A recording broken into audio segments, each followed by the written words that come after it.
Hey guys, we're here today in Valheim to take a look at the damage spread or cleave mechanic to see how it operates, at least to what degree I can figure out. Before we jump into the mechanics of it, I wanted to mention that in any previous video I've done with any type of troll in it, it gets mentioned in the comics about the camera shake on my screen and how that can be bothersome for some people. I always jump back in the comments and completely agree because I don't care for camera shake. And I assume I've been looking like an idiot like, woo, we're all bonding over camera shake. Little did I know that in the miscellaneous tab, there is a camera shake option. So for everyone commenting out there, I have turned it off and that should no longer be a problem in any of the videos. If you've known about this setting and it's been bothering you as well, you probably need to talk to me like I'm 5 sometimes and really break it down so I understand that there's a setting for it. And if you haven't known about the setting, well, there you go.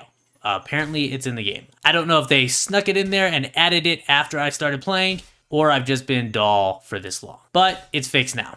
Now, onto the damage spread and cleave mechanic in Valheim. First off, all the numbers that I'm going to give you are to my best understanding. I am not a professional mathematician, and all the mathematizing that you are about to hear comes from a place of fairly low IQ. So take it with a grain of salt, try your own testing, let me know what you find, so that way if I am wrong, you can let me know in the comments here, and we can all gain a better understanding of how the damage spread or cleave mechanic works.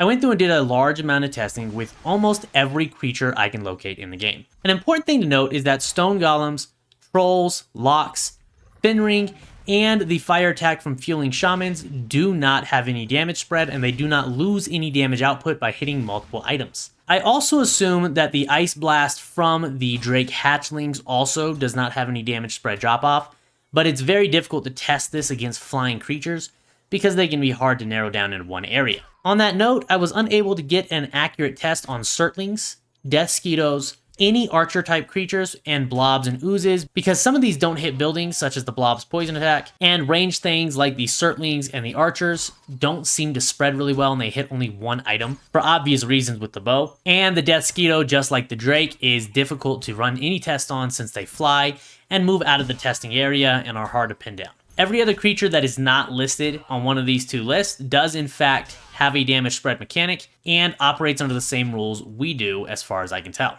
I went through many different mathematized breakdowns to get to the numbers that I'm about to give you, and hopefully they're not too complicated and they're explained in a legible way. And we will use a basic black metal sword with maxed out sword skill as our baseline. It deals between 81 and 95 damage. This is 100% of its damage output in the hands of someone with a maxed out sword skill. Anytime you're going to use your weapon to hit multiple different items, whether it be creatures or building pieces, you are going to get 134% of its damage output, which means you'll deal between 108 and 127 damage points, approximately. I'm not exactly sure why the game improves your damage to 134% whenever you're hitting multiple items, but through my testing, this is where it came out. If you're hitting 2 building pieces or 2 creatures, simply divide that 108 to 127 damage points in half, and you'll see that you'll deal between 54 and 63 damage. Divide it by 3, and you'll deal 36 to 42,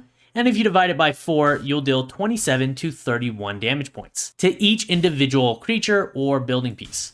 And if you divide it by 5, you will deal between 21 and 25 damage. Now, through my testing, I don't believe this damage spread mechanic will go past 5 targets for creatures, and they will not have any more damage drop off even if they're hitting 6 to 7 or more building pieces.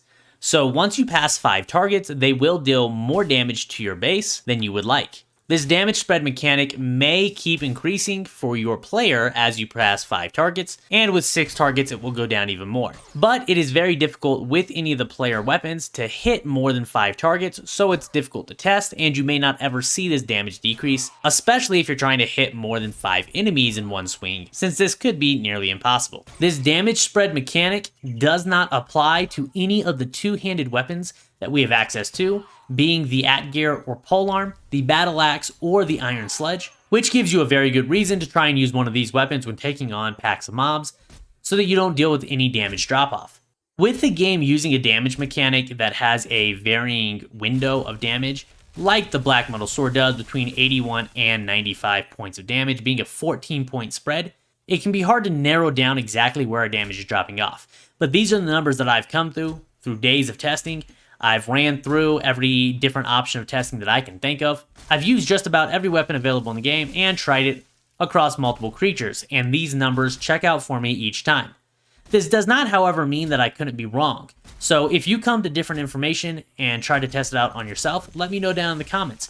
Let me see where I was wrong, run some more testing, and see if I was just missing something entirely. If I am right, it is very good to know that hitting multiple enemies or multiple trees will actually increase your damage output, and in most cases make you more effective. As a little side note for anyone that's interested and has seen some of my previous videos, there's been a lot of discussion about stacking items for trolls to hit to try and decrease their damage output. Like I've already stated in this video, trolls do not have a damage spread mechanic and will not have any damage drop off. I think this is proven pretty well in the fact that I placed 192 1 meter blocks up in a row, and you can see right here that the troll smashes them with the same damage numbers across the board, and these are roughly the same damage numbers they get when hitting one single item. Hopefully this video was entertaining for you and at least a little bit helpful. Again, I'm not a professional mathematizer, so take these numbers with a grain of salt and try them out for yourself. Let me know what you find and what numbers you come down to, so we can all try and get on the same page and the same understanding